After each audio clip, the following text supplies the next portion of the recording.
কেতিয়াবা পাকিস্তান প্ৰেম আৰু কেতিয়াবা বাংলাদেশৰ প্ৰেম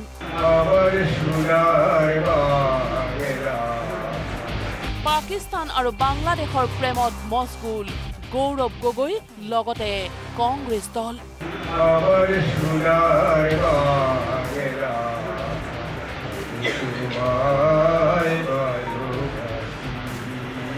গৌৰৱ গগৈৰ পাকিস্তানৰ যুগসূত্ৰক লৈ সমগ্ৰ দেশতে চৰ্চা চলি থকাৰ মাজতে এইবাৰ বাংলাদেশৰ জাতীয় সংগীতেৰে আৰম্ভ হ'ল কংগ্ৰেছৰ কাৰ্যনিৰ্বাহক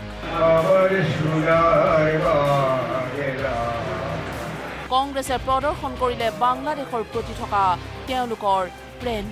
শ্ৰীভূমিৰ ইন্দিৰা ভৱনত কংগ্ৰেছে নিজৰ কাৰ্যনিৰ্বাহকত পৰিৱেশন কৰিলে বাংলাদেশৰ জাতীয় সংগীত আমাৰ সোনাৰ বাংলা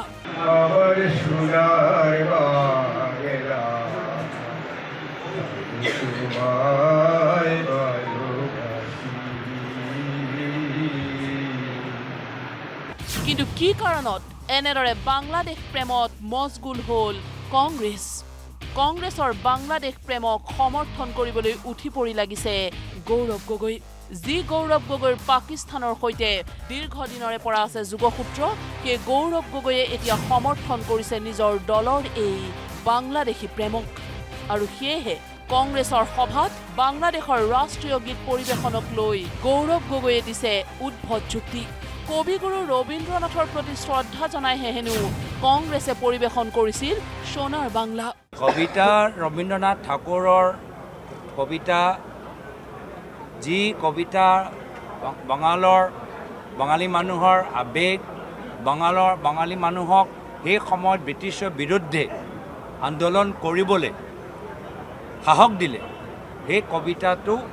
সেই সময়ত কবি ৰবীন্দ্ৰনাথ ঠাকুৰে সৃষ্টি কৰিলে আচৰিত নহয়নে যি সময়ত কবিগুৰু ৰবীন্দ্ৰনাথৰ 4 শতাধিক ৰবীন্দ্ৰ সংগীত আছে সেই সময়ত কংগ্ৰেছে কেৱল নিজৰ এই ৰবীন্দ্ৰ প্ৰীতি দেখুৱাবলৈ সোনাৰ বাংলা গীতটোহে বিচাৰি পালে নেকি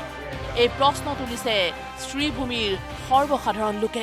জাতীয় সংগীতটো কংগ্ৰেছ অফিচত কিয় গাব লগা হ'ল ৰবীন্দ্ৰনাথৰ 400ৰ ওপৰত গান আছে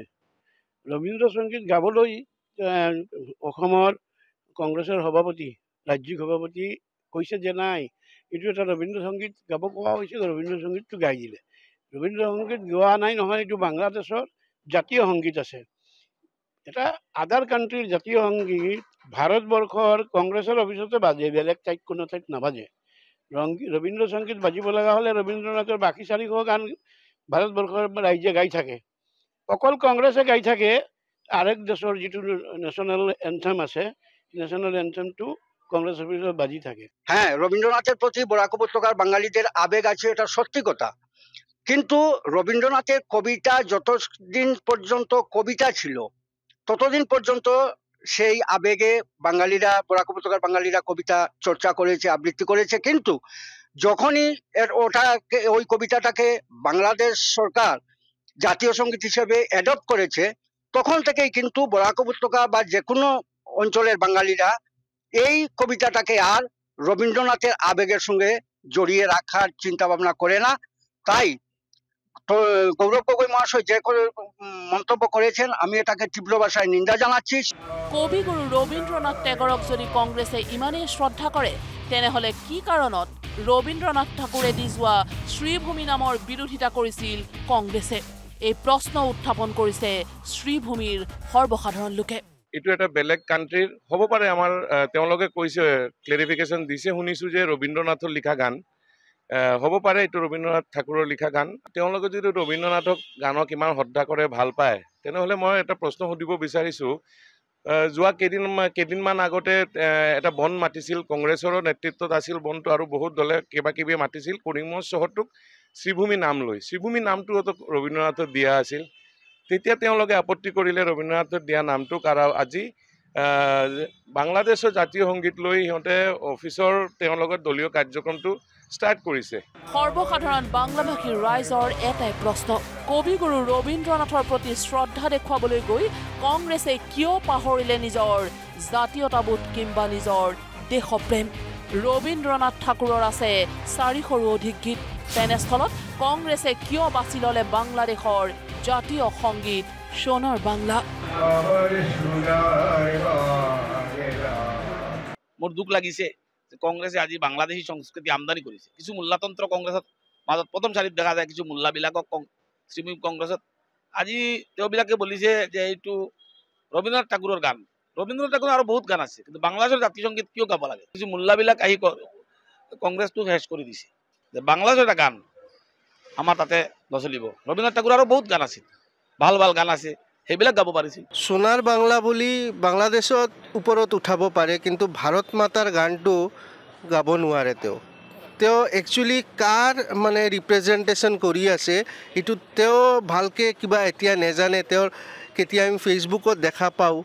ছ'চিয়েল মিডিয়াত দেখা পাওঁ, তেওঁৰ এক লিডাৰ পাকিস্তানৰ লগতে কানেকশ্যন, কিছুমান লিডাৰ বাংলাদেশৰ লগতে কানেকশ্যন, আৰু কোন দেশৰ লগতে কানেকশ্যন মানে দেখা পাব আপুনি। আৰু কিছুদিন যাওক, আপুনি নিজেও গম পাব। তেওঁ এইটোৱে কথা যে এইবিলাক বস্তু ৰাইজে দেখি আছে, দেখি মানে মানুহৰ মানে কংগ্ৰেছৰ প্ৰতি একদম মনত ঘৃণা আহি গৈছে। বাংলাদেশৰ গান গৈ আছে, পাকিস্তানৰ ছাপোৰ্ট কৰি আছে, নিজৰো কেতিয়া লাজ লাগে। তেওঁৰ নেশ্যনেল লিডাৰ ফৰেনত গৈ ইণ্ডিয়াৰ এগেইনষ্টে কথা কৈ থাকে। এইবিলাক চব এটা মানে নেৰেটিভ চলি আছে ভাৰতৰ এগেইনষ্টে। গৌৰৱ গগৈৰ চালে বেৰে কোবোৱা যুক্তিক তীব্ৰ ভৰ্ৎসনা বহু সচেতন বাংলাভাষী ৰাইজৰ। ৰবীন্দ্ৰনাথৰ নাম লৈ কংগ্ৰেছে যি বাংলাদেশী প্ৰেম দেখুৱালে, তাক এতিয়া সমৰ্থন কৰিবলৈ এনেধৰণে আস্ফালন কৰিব নালাগে গৌৰৱ গগৈয়ে।